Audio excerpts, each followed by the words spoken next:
Hi, Dyslexic Genius here, Brett Hurt. My phone number is 864-236-1680, or you can email me at dyslexicgeniushurt@gmail.com. A question came up online about my Amberola doesn't track, and this works for an Amberola 30, 50, 75, and other Amberolas with this sort of top motor. To work on it, I unscrew the lift lever, this screw right here, and it's dropped down in there, and you can fetch it out. And I rest it against a gallon of soap to support the lid. I've taken the reproducer out. I've showed you about that. You need to undo a screw here and a screw here. I have the screws right here. And this casting comes off. Okay. Then you want to move the carriage over here about there. And there's a screw right here which sets the spacing for your mandrel.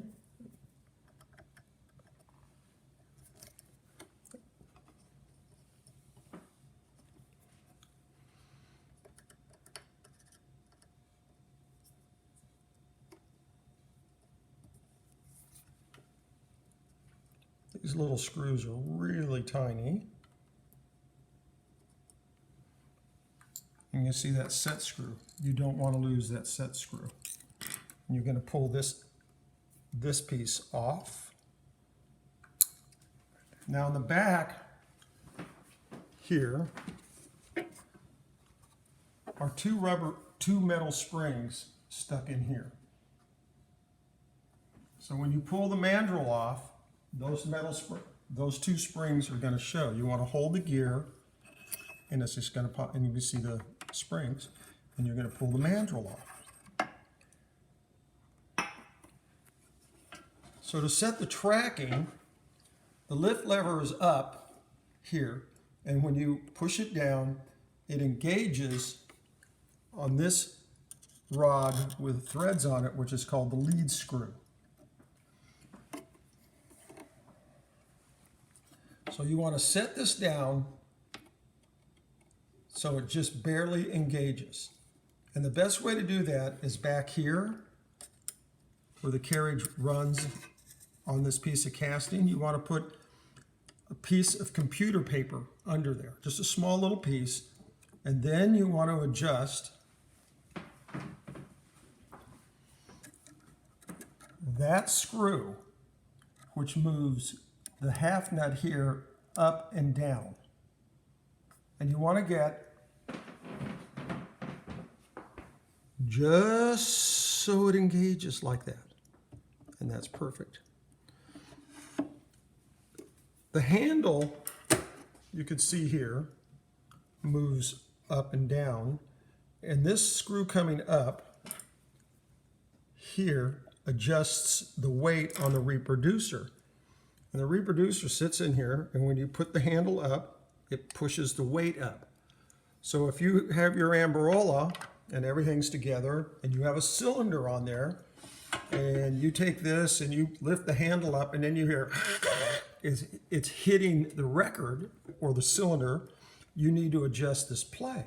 So to do that, you just bring this back like that, you come around, you undo this little nut and you screw it in and out and adjust that. While you have this apart like this, you want to get the illustrious sewing machine oil. Whoopsie. And you want to oil the end bearing to the governor here and right back here. It'll be behind this gear. You want to put a little oil here and a little oil on the leather here. You also, if you turn the machine on, I'll show you. There. You see this little hole here? You want to get that hole to the top. You want to drop some oil here. And then you want to put a little drop of oil here. And I'd put one back in here too. And you can move this back and forth like that to get oil to run in that bearing there. That way, when you do everything and the machine's running, and you click that, and you can watch this as it's moving. And that's how you do it.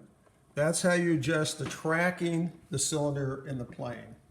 The other thing is,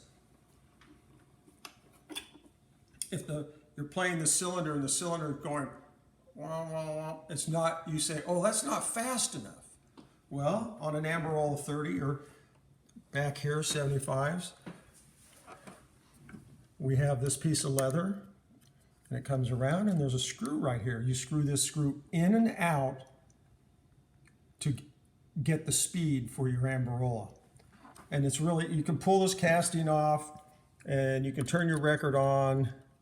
You put the little screwdriver in there, and you just crank it in or out. You want to go a little bit of a time. So if it's too fast, if it's too slow, you want to undo it. You want to go to the left. You'll turn the screwdriver this way. If it's too fast, you'll tighten the screw in.